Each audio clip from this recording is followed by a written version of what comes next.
दुश्मन को। आज मैं एक देश के माहौल को कौन बिगाड़ना चाह रहा है उस अ, विषय पर मैं बताऊंगा।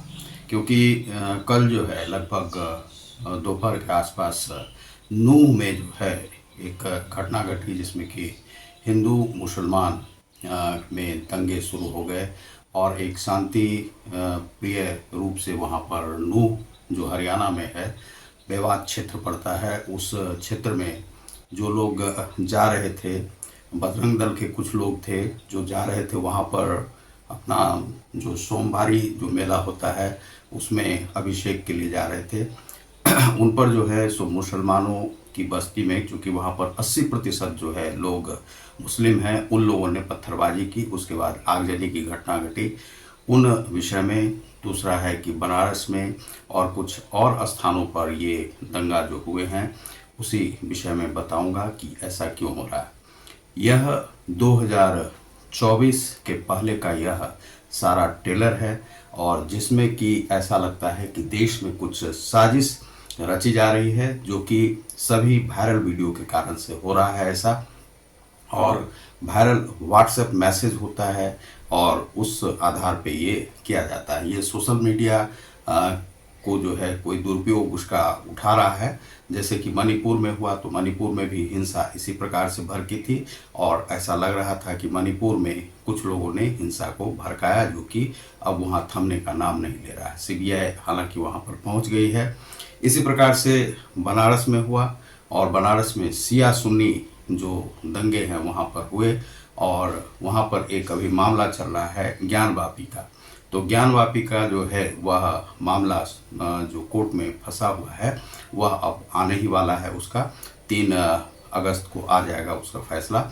उसके बाद जो दूसरा है कि यह नूह में कल यह घटना घटी है हरियाणा में मेवात क्षेत्र, जहाँ पर कि 80% जो है मुस्लिम आबादी है। इससे पहले आप देखेंगे कि एक अंजू नाम की लड़की जो है सो राजस्थान अलवर के रास्ते पाकिस्तान चली जाती है अपने पति और बच्चे को छोड़ करके। और दूसरी जो घटना है वह सीमा हैदर की है और इस प्रकार से देश का माहौल बिगाड़ने का एक प्रयास किया जाता है। हिंदुइज्म पे एक चोट करने का प्रयास किया जा रहा है, भारत पे एक चोट करने का प्रयास किया जा रहा है, इंडिया पे एक चोट करने का प्रयास किया जा रहा है। और ये सभी जो साजिश है वह हो रही है एक राष्ट्रवादी पार्टी को गिराने के लिए। जो राष्ट्रवादी जो नेता हैं उनके विरोध में सारे लोग खड़े हो रहे हैं, एकजुट हो रहे हैं। इसमें बहुत सारे दल ऐसे हैं जो कि मान लीजिए कि कुछ क्राइम की दुनिया से जुड़े हुए हैं, जो माफिया तत्व हैं। दूसरा है कि मुस्लिम आबादी के कुछ ऐसे जो कश्मीरी जो लोग हैं, वे सभी जो आतंक का रास्ता चुनते थे वे सभी मिले हुए हैं इसमें। और कुछ ऐसे लोग हैं जो कि भारत को अस्थिर करना चाहते हैं। इसमें जो कुछ विदेशी ताकत भी इसमें जो है अपना पूरा जोर आजमाइश कर रही है, जैसे कि मणिपुर में हुआ है। और कुछ ड्रग्स रैकेटियर हैं जो कि इसमें लगे हुए हैं और इन समूह का ये सभी मिलकर चाहते हैं कि देश में नरेंद्र मोदी का शासन जो है सो समाप्त हो। राष्ट्रवादी कोई इस प्रकार का पार्टी जो यहाँ पर नहीं हो, कोई ऐसी पार्टी आए जो कि ढुलमुल जिसकी नीति हो और जो जहाँ पर कि नशाखोरी भी हो, आतंक का भी समाज एक चले, इस प्रकार से। तो यहाँ पर ये सभी एकत्रित हो रहे हैं और ये सभी चाहते हैं कि एक पार्टी जो इंडिया के तहत बने और इंडिया को हराना जो है किसी के लिए मुमकिन नहीं हो और जो पार्टी उसके खिलाफ में भी खड़ा हो तो इंडिया का विरोध कर ही नहीं सके। इस प्रकार से ये लोग जो है एकत्रित हो रहे हैं और नूह की घटना जो है बताती है कि आम आदमी किस प्रकार से सफ़र कर रहा है, क्योंकि 7-8 गाड़ियों में जो मेहनत की कमाई से खरीदी गई थी उन गाड़ियों में आग लगा दी गई। 10 लोग लगभग जो घायल हुए हैं। और इसी प्रकार से बनारस में भी शिया सुन्नी का जो दंगा है मुहर्रम के उसमें हुआ है।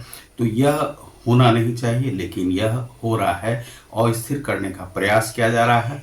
लेकिन इसे प्रशासन किसी न किसी प्रकार से दबा ही देगी। और वहाँ पर योगी सरकार है और वहाँ पर भी हरियाणा में भी भाजपा सरकार है। लेकिन इन सरकारों के द्वारा किस प्रकार से, लेकिन भाजपा की जो सरकार है वहाँ पर वह अभी तक तो ठीक ही चल रही थी, लेकिन मेवात का जो क्षेत्र है वह बदमाशों का, अपराधियों का क्षेत्र है। वहाँ पर दबाना थोड़ा मुश्किल हो रहा है। प्रशासन के द्वारा पुलिस बल को भर दिया गया है, लेकिन वहाँ पर इस प्रकार से कोई भी दंगा होता है तो उन दंगाइयों को गोली मारने से भी पुलिस को गुरेज नहीं करनी चाहिए। तो आप देख रहे हैं समाचार विश्लेषण को, मैं हूँ रतिकांत। बहुत बहुत धन्यवाद, नमस्कार।